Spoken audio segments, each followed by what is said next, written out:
Hello everyone. तो last class में हमने लिम्बिक सिस्टम तक पढ़ लिया था। आज हम लोग शुरू करने वाले हैं रिफ्लेक्स एक्शन। रिफ्लेक्स एक्शन की बात करें बेटा, सबसे पहले बात करेंगे कि रिफ्लेक्सेस क्या होते हैं। रिफ्लेक्स क्या होता है? आपका sudden reaction for a certain stimuli. ठीक है, कोई स्टिमुलस रिसीव हुआ, उस स्टिमुलस के अगेंस्ट में आपका जो सडन रिएक्शन होगा that will be known as the reflex.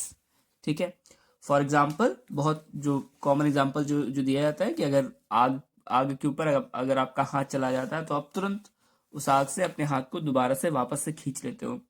तो इस एक्शन में बहुत कम टाइम लगता है ना। तुरंत हाथ टच हुआ, तुरंत आपने एक्ट वापस खींच लिया।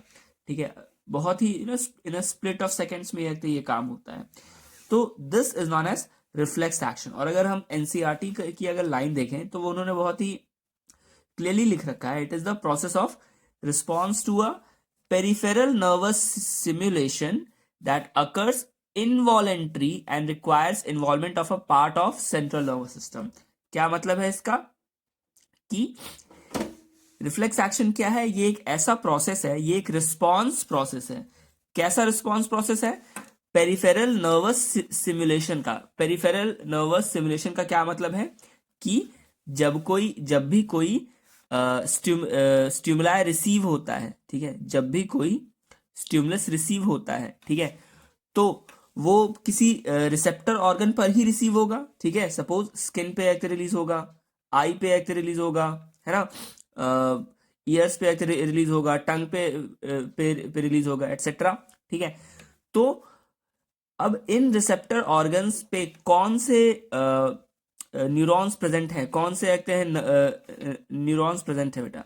तो अगर आपने एक्ट नर्वस सिस्टम, जब हमने यहाँ पे इंट्रोडक्शन देखा था, तो अगर आपको याद हो तो हमने जब बात की थी कि सेंट्रल नर्वस सिस्टम में बस ब्रेन और स्पाइनल कॉर्ड प्रेजेंट होता है।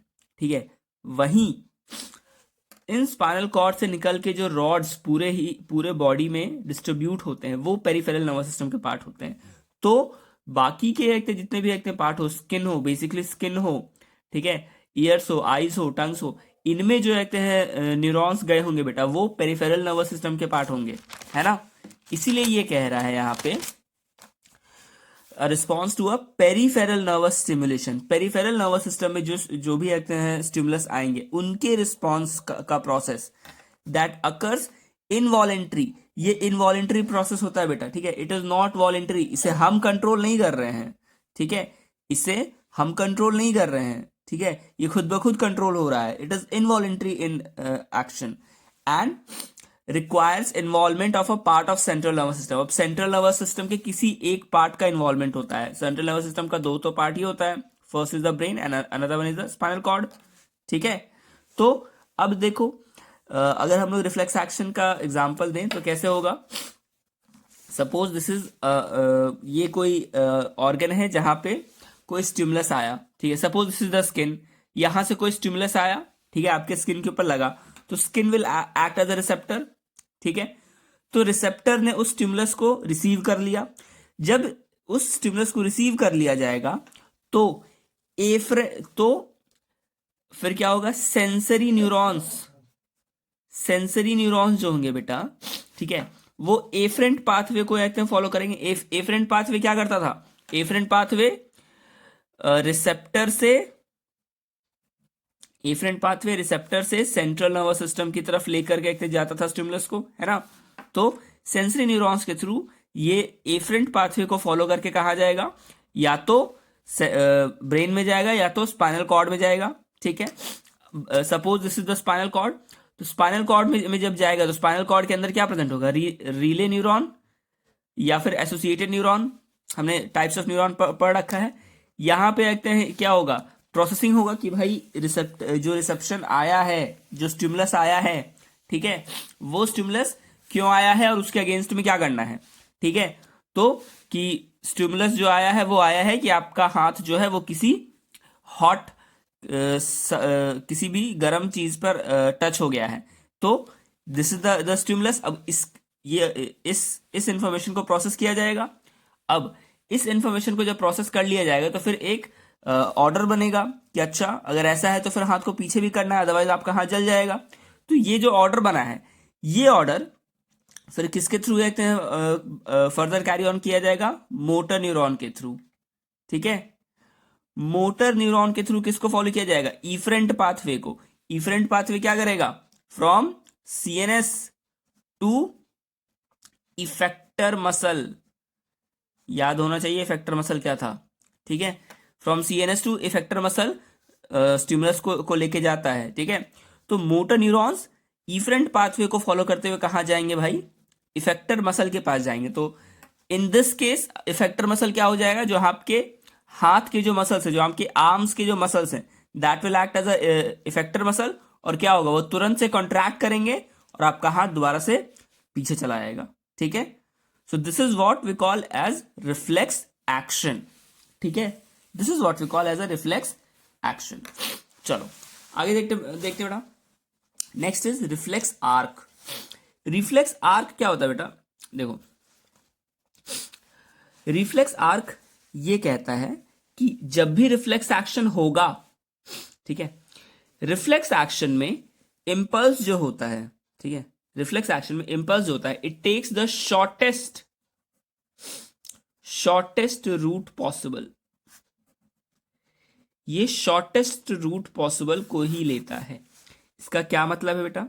कि रिसेप्टर ऑर्गन से सबसे ज्यादा नजदीक कौन सा सेंट्रल नर्वस सिस्टम का ऑर्गन है।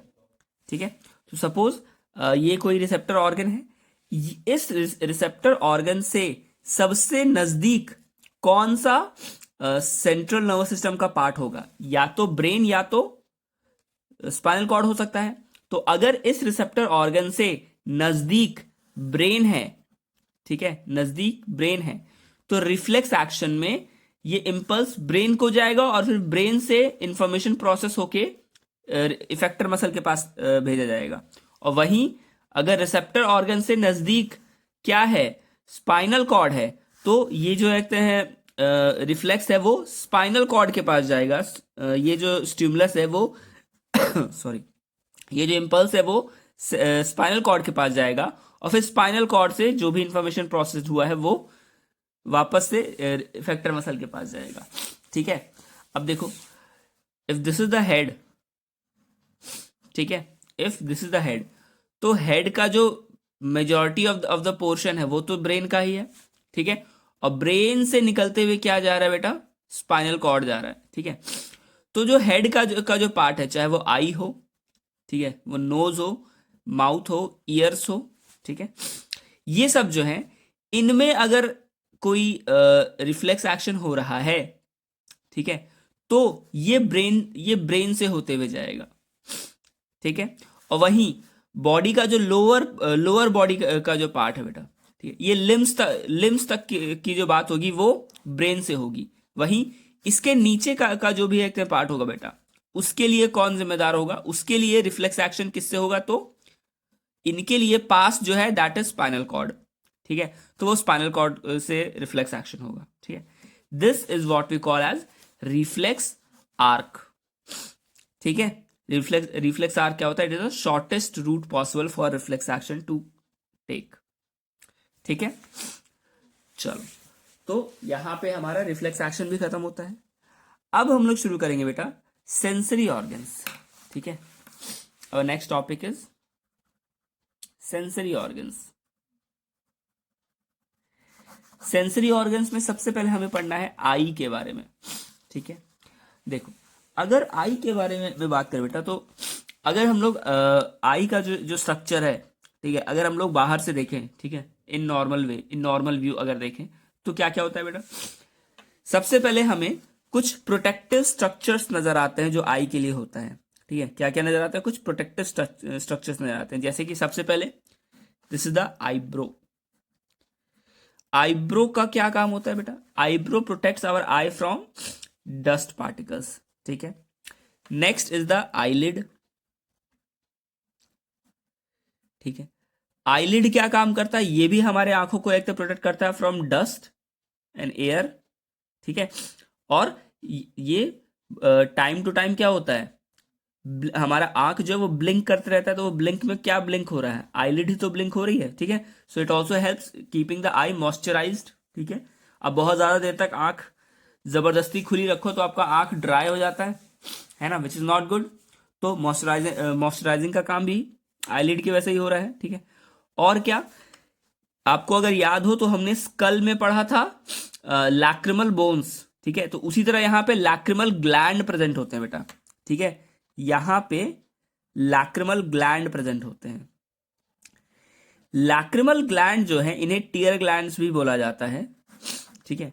लैक्रिमल ग्लैंड को टीयर ग्लैंड भी बोला जाता है and it helps in moisturising of the eye, ठीक है। और ये आई को क्लीनिंग करने में भी हेल्प करती हैं, ठीक है। अगर कभी आप रोते हो तो आपकी आंखें साफ हो जाती हैं, अंदर जितना भी एक कचरा रहता है वो उस टीयर्स के साथ वो बाहर आ जाता है, ठीक है। Next is the eyelashes. Eyelashes कहाँ प्रेजेंट है, आईलिड के ऊपर प्रेजेंट होते हैं और नीचे वाले उसमें प्रेजेंट होते हैं, ठीक है। अब हमारे पास दो आईलिड है, ठीक है, लेकिन उसमें से जो अपर वाला है वही मूविंग है बेटा, यही मूव करता है, ठीक है। तो आईलैशेस का क्या काम है, ये भी हमारे आंखों को डस्ट एंड ऑल से प्रोटेक्ट करता है। नेक्स्ट अगर अगर बात करें बेटा तो हमारे आंखों के साइड में अगर देखें तो एक पिंक कलर का एक मेम्ब्रेन हमें दिखता है बेटा, this is known as a nictitating membrane. This is the nictitating membrane. Nictitating membrane जो बेटा वो अभी के टाइम पे एनिमल्स वगैरह में रखते हैं, फंक्शनल है, लिजार्ड्स एंड ऑल, उनमें ये फंक्शनल है, लेकिन in humans nictitating membrane is not functional anymore. ये अब ह्यूमंस में फंक्शनल नहीं रहा है, हेंस निक्टेटिंग मेम्ब्रेन को हम वेस्टिजियल ऑर्गन कहते हैं, ठीक है। It is one of the vestigial organs of our body. Vestigial organs क्या होता है बेटा, vestigial organs are organs in our body which are present in our body but they are of no use. अब उनका हमारे body में कोई use नहीं है, ठीक है। तो that is known as the vestigial organs, ठीक है। So nictitating membrane is also a vestigial organ, ठीक है। चलो अब अगर हम लोग आई का प्रॉपर स्ट्रक्चर देखें, ठीक है, तो देखो सबसे पहली बात ध्यान क्या रखना है, आई प्रेजेंट कहाँ है भाई, तो हमारे स्कल में बोन्स ने एक ऑर्बिट बना रखा है, ठीक है। एक हॉलो स्पेस बनता है जिसे हम ऑर्बिट कहते हैं, और उसी ऑर्बिट्स में आई हमारे प्रेजेंट होते हैं, ठीक है। अब देखो आई के ना बेटा 3 लेयर्स होते हैं, ठीक है। The eye has 3 layers. The outermost layer is known as the sclera, ठीक है। आउटर मोस्ट लेयर जो है वो उसे स्क्लेरा कहते हैं। अब ये स्क्लेरा जो है वो 2 पार्ट्स में डिवाइडेड है, ठीक है। किस में डिवाइडेड है, 2 पार्ट्स में डिवाइडेड है। कौन कौन सा, एक है 1/6 part and another one is the 5/6 part, ठीक है। 1/6 पार्ट और 5/6 पार्ट का क्या मतलब है, यहां देखो, जो पीछे वाला जो रीजन है बेटा, ठीक है, जो बड़ा वाला जो रीजन है, उसका जो आउटर मेम्ब्रेन है वो स्क्लेरा बना रहा है, और यही स्क्लेरा जब आगे जाता है तो ये एक मेम्ब्रेन का फॉर्मेशन करता है, ये एक मेम्ब्रेन का फॉर्मेशन करता है बेटा, जिसे हम कॉर्निया कहते हैं। हम क्या कहते हैं, इसे कॉर्निया कहते हैं, ठीक है। और वहीं अगर हम अपनी आंखों को देखें तो हमें अपनी आंखों में क्या एक वाइट कलर का स्ट्रक्चर दिखता है चारों तरफ, this white structure, this is the sclera, ये है स्क्लेरा, ठीक है, दिस इज द स्क्लेरा। और यही स्क्लेरा आगे चल के क्या बना रहा है बेटा, कॉर्निया बना रहा है, ठीक है। क्या बना रहा है, कॉर्निया बना रहा है बेटा। कॉर्निया इज क्या है, ये एक मेम्ब्रेन है, ठीक है, हमारे आई में। और जब हम आई वगैरह डोनेट करते हैं तो एक्चुअली हम इसमें जो मोस्ट यूजफुल पार्ट जो हम डोनेट कर रहे हैं दैट इज द कॉर्निया, ठीक है। कॉर्निया ट्रांसप्लांटेशन आपने बहुत सुना होगा, ठीक है। So that is the sclera. अच्छा, सबसे इंपॉर्टेंट बात क्या बेटा कि स्क्लेरा में it do not have any blood supply, ठीक है। इनके पास कोई भी ब्लड सप्लाई नहीं होता है। तो अगर ये ब्लड सप्लाई नहीं होता है तो फिर इनमें गैसेस का एक्सचेंज और न्यूट्रिशन कैसे मिलेगा, अगर इसमें ब्लड सप्लाई नहीं हो रहा है तो बेटा स्क्लेरा को न्यूट्रिशन जो है वो डायरेक्टली एनवायरमेंट से मिलता है। Majority of the eye is the sclera and this sclera is directly exposed to the environment. तो जो बाहर से हवा आके हमारे स्क्लेरा पे लग रही है, उसी हवा में जो न्यूट्रिशन है, हमारा स्क्लेरा उसी से न्यूट्रिशन को अब्जॉर्ब करता है। ठीक है, दैट इज द स्क्लेरा। और सामने वाले से ये क्या बनाता है? It forms a cornea. ठीक है, चलो अब बात करते हैं। तो स्क्लेरा के अगर हम लोग सामने वाला एक पार्ट देखें, तो कॉर्निया के जस्ट बाद हमें एक चेम्बर मिलता है। ठीक है, क्या मिलता है हमें? एक चेम्बर मिलता है, एक कैविटी मिलती है। ठीक है, इस कैविटी में एक वाटरी फ्लूइड भरा पड़ा हुआ है। क्या भरा पड़ा हुआ है? वाटरी फ्लूइड, यानी कि इसे हम लोग एक्वस चेम्बर कह रहे हैं। ठीक है, क्या कह रहे हैं? Aqueous chamber. एक्वस चेम्बर में फ्लूइड भरा पड़ा हुआ है। कैसा फ्लूइड है? वो वाटरी है, पानी जैसा फ्लूइड है। ठीक है, पानी जैसा फ्लूइड है, यानी कि क्लियर फ्लूइड है। ठीक है, और एक्वस चेम्बर क्यों? वाटरी फ्लूइड ही क्यों प्रेजेंट है? क्योंकि अगर वो कोई कुछ और होगा, ठीक है, तो it will have its own density and all. ठीक है, उसकी वजह से क्या होगा कि बेटा विजन में प्रॉब्लम आ सकती है। ठीक है, अगर ये जो लिक्विड है, ये जो फ्लूइड है यहाँ पे, अगर वो डेंस हो जाएगा तो क्या होगा? जो आने वाली जो लाइट्स है वो उनमें ऑब्स्ट्रक्शन क्रिएट करेगा एंड हेंस देखने में प्रॉब्लम हो सकती है। हेंस ये कैसा लिक्विड होता है बेटा? एक्वस वाटरी फ्लूइड होता है। ठीक है, चलो अब देखते हैं बेटा क्या है।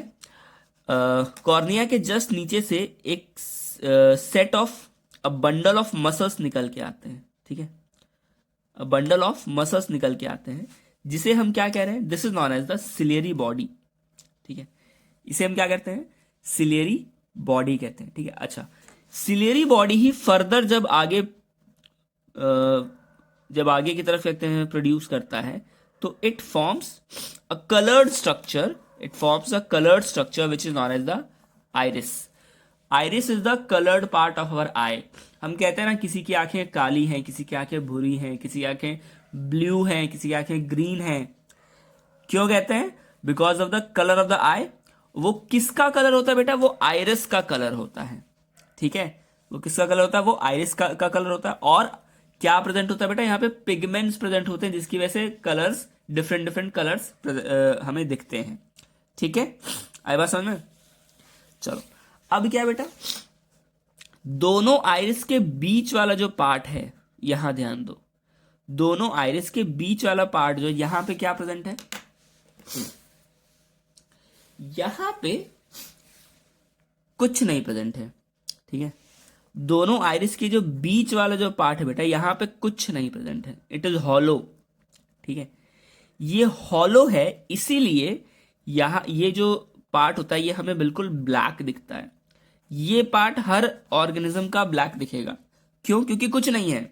ठीक है, इसलिए लाइट यहां से डायरेक्टली पास कर रहा है। ठीक है, और ये जो हॉलो पार्ट है बेटा, इसे हम प्यूपिल कहते हैं। क्या कहते हैं? This is known as the pupil. ठीक है, ये क्या कहलाता है? प्यूपिल कहलाता है। ठीक है, अच्छा, अब देखो, प्यूपिल जो है बेटा, प्यूपिल का साइज जो है वो बढ़ता या घट सकता है। ठीक है, वो प्यूपिल का साइज बड़ा या छोटा हो सकता है। और प्यूपिल के साइज को बड़ा या छोटा करने में किसका हाथ होता है? तो वो आइरिस का हाथ होता है। ठीक है, क्यों? प्यूपिल का साइज बड़ा या छोटा कैसे हो सकता है? हम कहते हैं प्यूपिल्स या तो डायलेट हो गए या तो कॉन्स्ट्रिक्ट हो गए। डायलेट कब होंगे और कॉन्स्ट्रिक्ट कब होंगे? जब अमाउंट ऑफ लाइट बहुत ज्यादा हो जाए, अचानक से लाइट बहुत ज्यादा पड़ जाए। एट दैट कंडीशन पीपल जो है वो कॉन्स्ट्रिक्ट हो जाते हैं, वो छोटे हो जाते हैं। ठीक है, वो छोटे हो जाते हैं। क्यों छोटे हो जाते हैं? ताकि मिनिमम अमाउंट ऑफ लाइट आपकी आंखों पे पड़े। ठीक है, ताकि मिनिमम अमाउंट ऑफ लाइट आपकी आंखों में पड़े। ठीक है, और वहीं जब लाइट की कमी होती है, ठीक है, जब लाइट कम होती है, डिम लाइट होती है, इन दैट कंडीशन प्यूपिल जो है वो डायलेट हो जाते हैं, वो बड़े हो जाते हैं। क्यों बड़े हो जाते हैं? ताकि मैक्सिमम अमाउंट ऑफ लाइट आंखों पे पड़ सकते हैं। ठीक है, ताकि वो maximum amount of light receive कर सके, ताकि वो एक क्लियर विजन अपने आसपास देख सके। ठीक है, आई बात समझ में।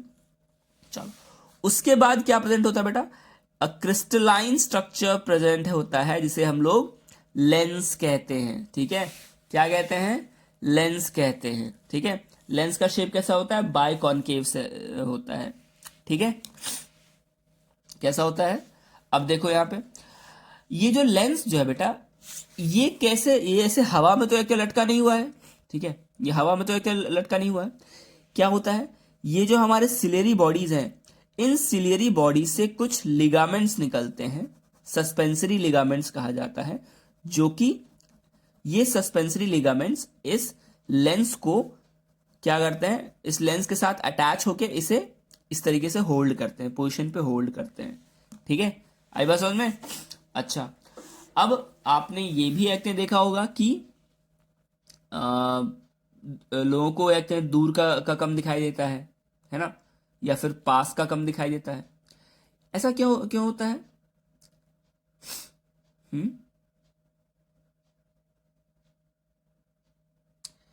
इट इज बिकॉज बेटा कि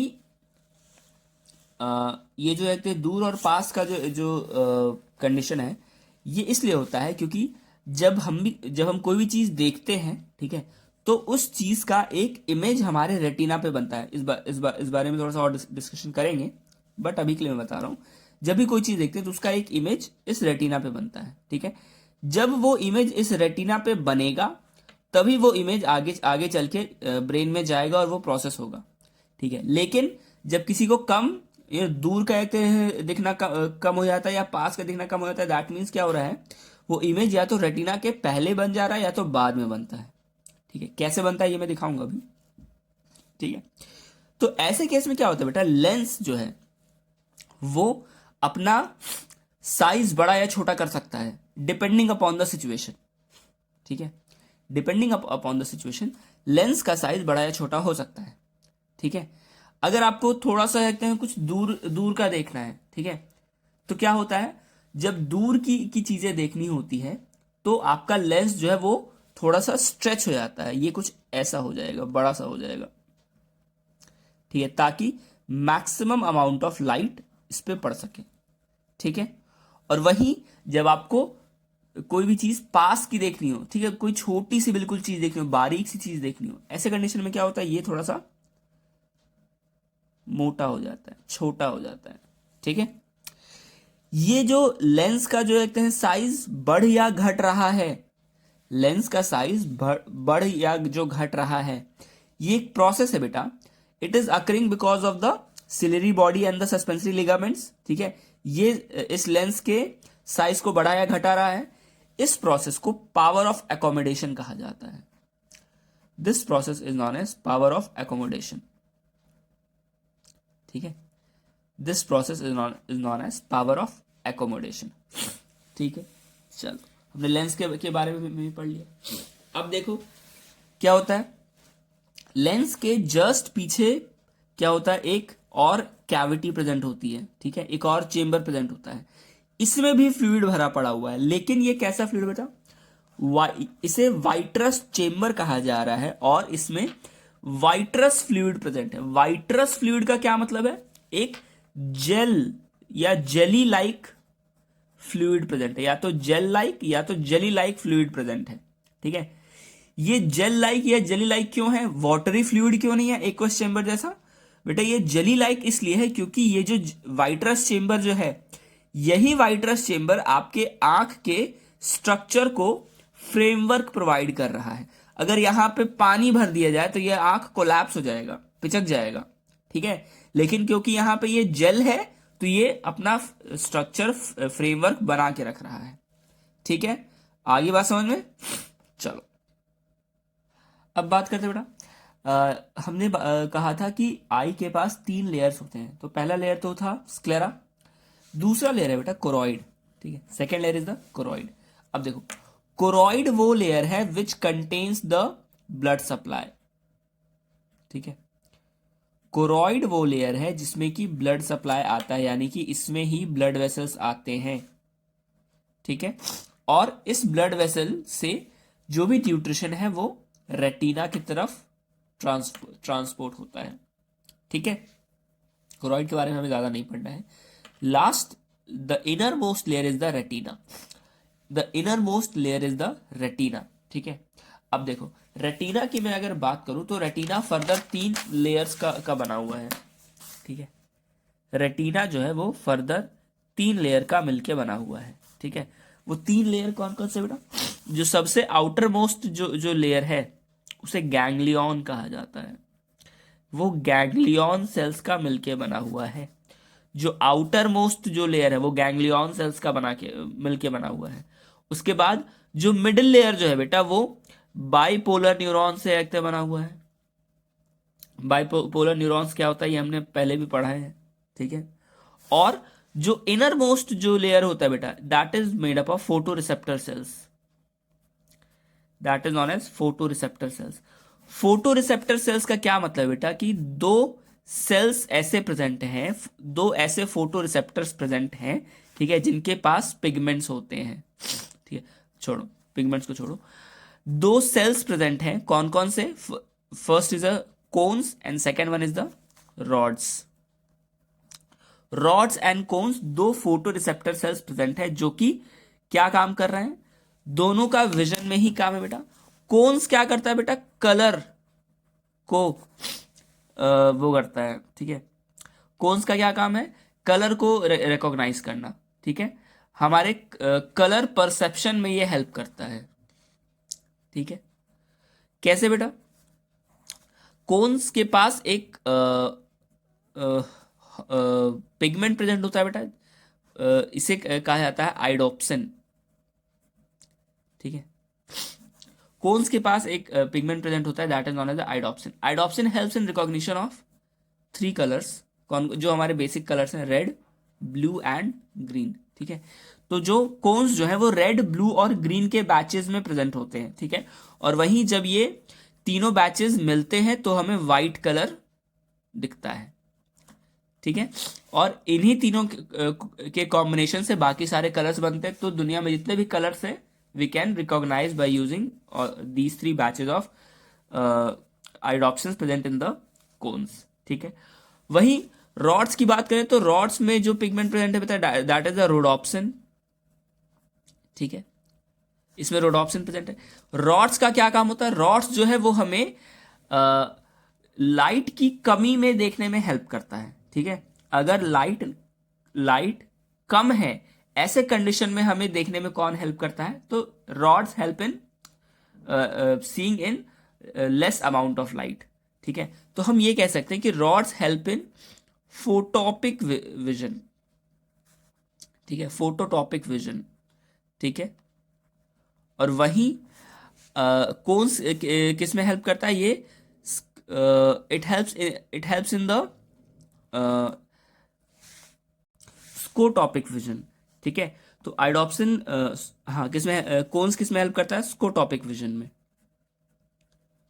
और रोडोप्सिन फोटोटॉपिक विजन में हेल्प करता है।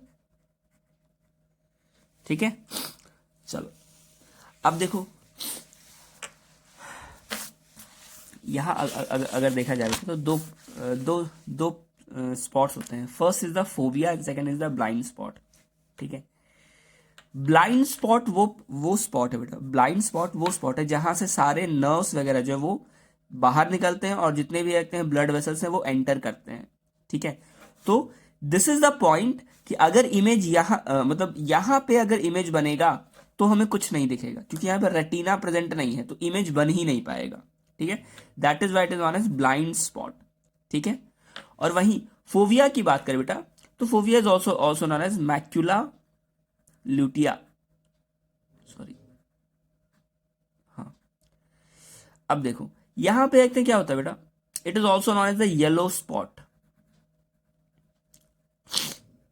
इसे क्या कहा जाता है? येलो स्पॉट कहा जाता है। और येलो स्पॉट पे एक डिप प्रेजेंट होता है, एक गड्ढा प्रेजेंट होता है जिसे फोविया कहा जा रहा है। ठीक है, इस फोविया में maximum amount of photo receptors present होते हैं। ठीक है, यहां पे maximum amount of photo receptors present होते हैं, इसीलिए अगर इमेज यहां पे बनेगा, अगर इमेज इस येलो स्पॉट पे बनेगा तो वो इमेज हाईएस्ट रेजोल्यूशन के साथ बनेगा, ठीक है। यानी कि हम ये कह सकते हैं कि आई में जो बेस्ट इमेज बनेगा तो वो कहां बनेगा, वो इस येलो स्पॉट पे आके बनेगा, ठीक है। कहां पे आके बनेगा, तो येलो स्पॉट पे आके बनेगा, ठीक है।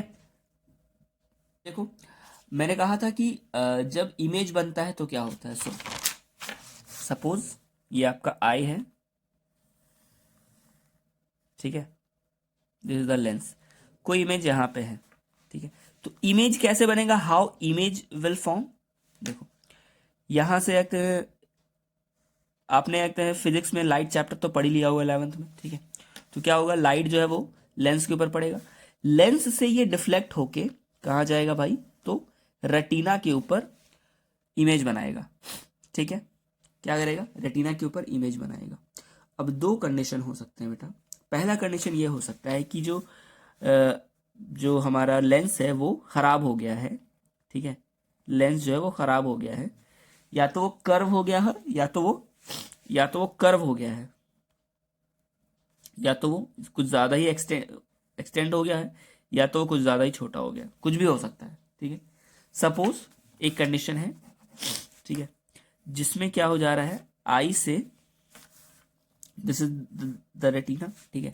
तो क्या होगा, लाइट आएगी और जो इमेज रेटिना के ऊपर बनना चाहिए था वो इमेज रेटिना से बाहर बन रहा है। ऐसे केस को हम क्या कहते हैं, जब इमेज जो है वो, जो इमेज को रेटिना के ऊपर बनना चाहिए वो क्या हो रहा है, वो रेटिना से दूर चला जा रहा है, ठीक है, वो रेटिना से दूर चला जा रहा है। तो यहां पर भी एक इमेज बनने में एक प्रॉब्लम हो रही है, ठीक है। दूसरा केस क्या हो सकता है कि इमेज जो है वो रेटिना के पहले ही बन जा रहा है, रेटिना के पहले ही बन जा रहा है, ठीक है। तो ये दो काइंड ऑफ डिफेक्ट्स होते हैं जो कि हम शॉर्ट साइटेडनेस और फार साइटेडनेस नाम से जानते हैं, ठीक है। दूर का कम दिखना या पास का कम दिखना, ठीक है, ठीक है। तो अगर इमेज जो है वो रेटिना से दूर बन रहा है, ठीक है, इसे हम फार साइटेडनेस कहते हैं, साइटेडनेस कहते हैं, या फिर इसे हाइपर ओपिया भी कहा जाता है, ठीक है, या फिर इसे हाइपर ओपिया भी कहा जाता है। और वहीं अगर रेटिना के पहले ही इमेज बनने लग जाए तो हम इसे नियर साइटेडनेस या फिर शॉर्ट साइटेडनेस भी कहते हैं, ठीक है, या फिर इसे मायोपिया भी कहा जाता है। क्या कहा जाता है, मायोपिया भी कहा जाता है। अब अगर इनका करेक्शन करना हो तो क्या करेंगे बेटा, अगर फार साइटेडनेस को एक ठीक करना है तो उसमें हम कॉनकेव लेंस लगाते हैं, ठीक है। क्या करते हैं, कॉनकेव लेंस लगाते हैं। ये क्या करेगा, इस लाइट को पहले तो डिफ्लेक्ट करेगा और फिर कॉन्वेक्स लेंस होने की वजह से अब ये जब बनेगा तो ये रेटिना के ऊपर बनेगा। और इसके लिए शॉर्ट साइटेडनेस या मायोपिया को ठीक करने के लिए हम क्या करते हैं, हम कॉन्वेक्स लेंस को ही यूज करते हैं, ठीक है। तो अब क्या होगा, ये हम हाँ मायोपिया, ओह नहीं सॉरी सॉरी सॉरी, उल्टा बता दिया मैंने। मायोपिया को रखते हैं ठीक करने के लिए हम कॉनकेव का लेंस का यूज करते हैं, और हाइपर मायोपिया को यूज ठीक करने के लिए हम कॉन्वेक्स लेंस का यूज करते हैं, ठीक है। तो इससे क्या होगा कि जब यहाँ पे होगा तो ये पहले तो एक तो थोड़ा सा ऑलरेडी इसको कन्वर्ज करेगा और ये और फर्दर कन्वर्ज होके फिर रेटिना के ऊपर इमेज बनाएगा। और यहाँ पे क्या होगा, क्योंकि हमने इसे डिफ्लेक्टिंग लेंस को यूज किया है तो ये थोड़ा सा डिफ्लेक्ट होगा, ठीक है। और अब जब ये इमेज बनाएगा तो ये रेटिना के ऊपर इमेज बनाएगा, ठीक है। तो ये दोनों काइंड ऑफ डिफेक्ट्स भी हमने देख लिया है, ठीक है। चलो तो आज के लिए बस इतना ही। अब हम लोग नेक्स्ट क्लास में देखेंगे कि आगे हमें और क्या पढ़ना है। चलो, थैंक यू।